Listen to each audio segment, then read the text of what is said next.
Why did the church fear vampires more than the devil? It sounds like a horror movie plot, but this fear was very real and very powerful for centuries.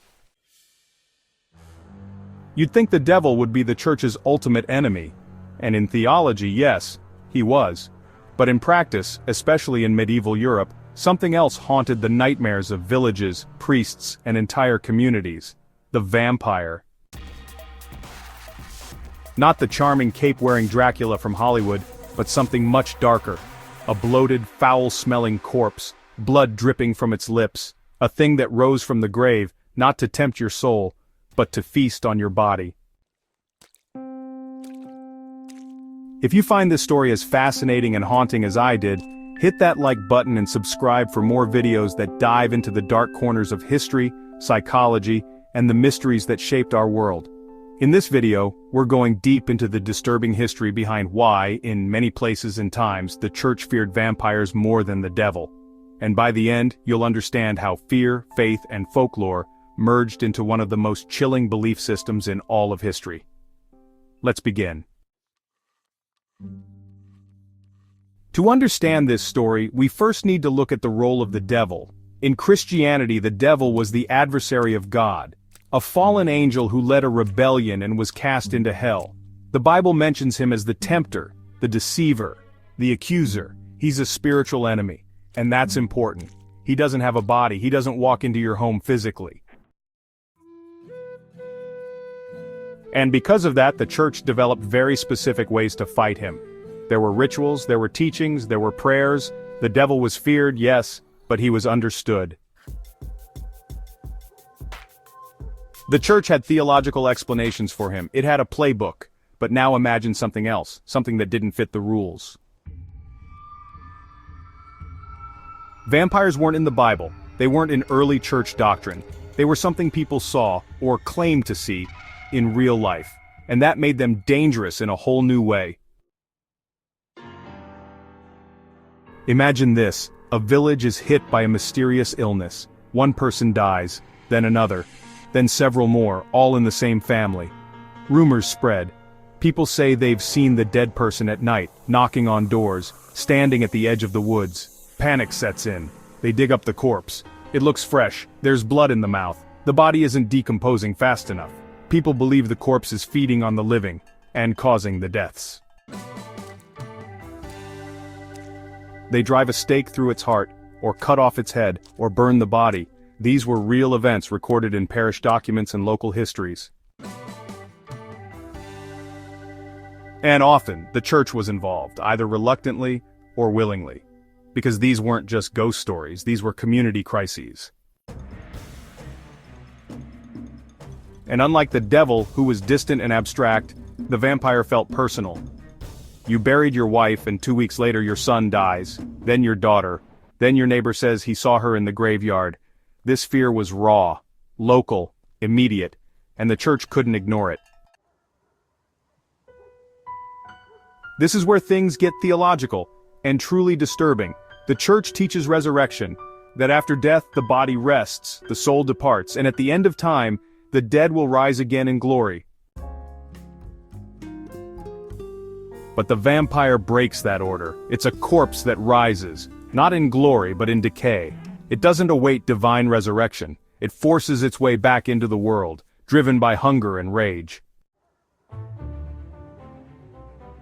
To the church, this was blasphemy. A vampire was the opposite of Christ's resurrection. It was a twisted version of rising from the dead. Instead of salvation, it brought corruption. Instead of light, darkness.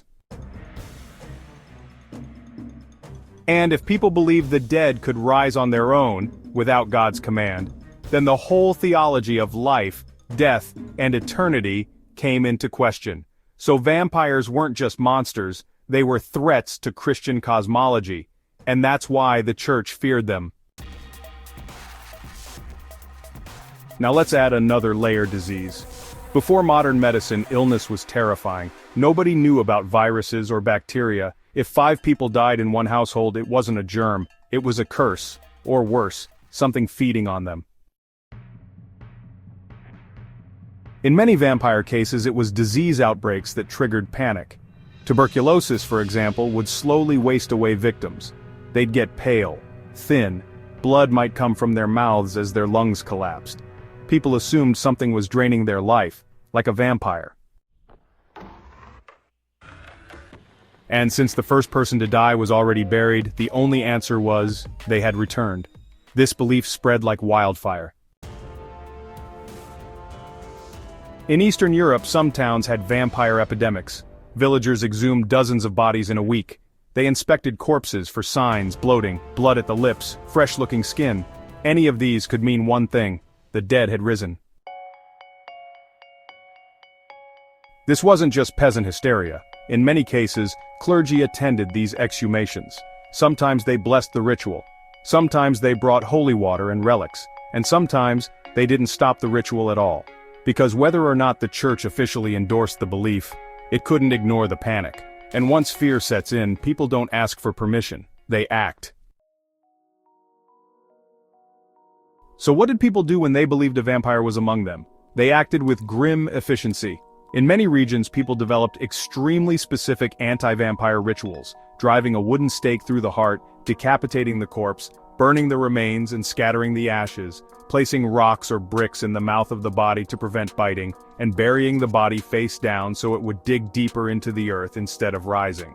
These weren't random ideas. They were structured, repeated, and passed down. In some regions, iron nails were driven into the head. In others, garlic, vinegar, or holy relics were placed in the coffin. The point was clear: stop the dead from walking. And while these rituals sound like horror fiction today, they were real.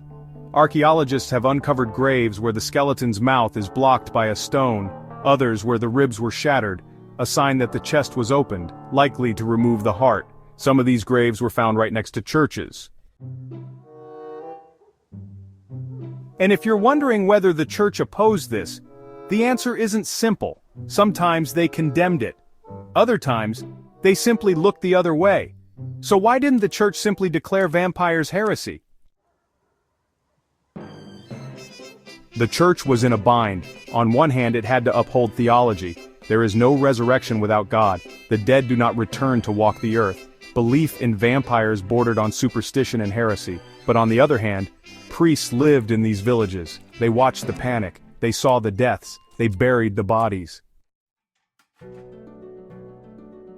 And they knew, telling a terrified village that it's just a disease wasn't always enough. So the church often tolerated local customs. They incorporated holy water and blessings into vampire rituals. They reframed some practices as protecting the soul from desecration. And in doing so, they walked a tightrope between doctrine and survival. Because losing control of the people's fear meant losing their trust. And that was worse than admitting that maybe, just maybe, something was rising from the grave. So now let's bring it full circle. Why fear vampires more than the devil? Because the devil was invisible. He corrupted, tempted, and whispered. But vampires killed. They drained life. They left a trail of corpses. And they did it while wearing the face of someone you loved. Your neighbor, your spouse, your child. A vampire wasn't abstract, it wasn't theological, it was your family, returned from the dead. Even worse, the vampire blurred the line between victim and villain. In some stories, the vampire doesn't know what it's doing. It wakes up confused, hungry, lost. It's damned, but it doesn't want to be. This moral gray area made it harder for the church to explain. The devil was evil, period. But the vampire? It was something in between. And people fear the in-between more than anything. Today, vampire stories are everywhere, but the image has changed. Now they're romantic, mysterious, beautiful. We've turned them into metaphors for lust, power, even eternal love.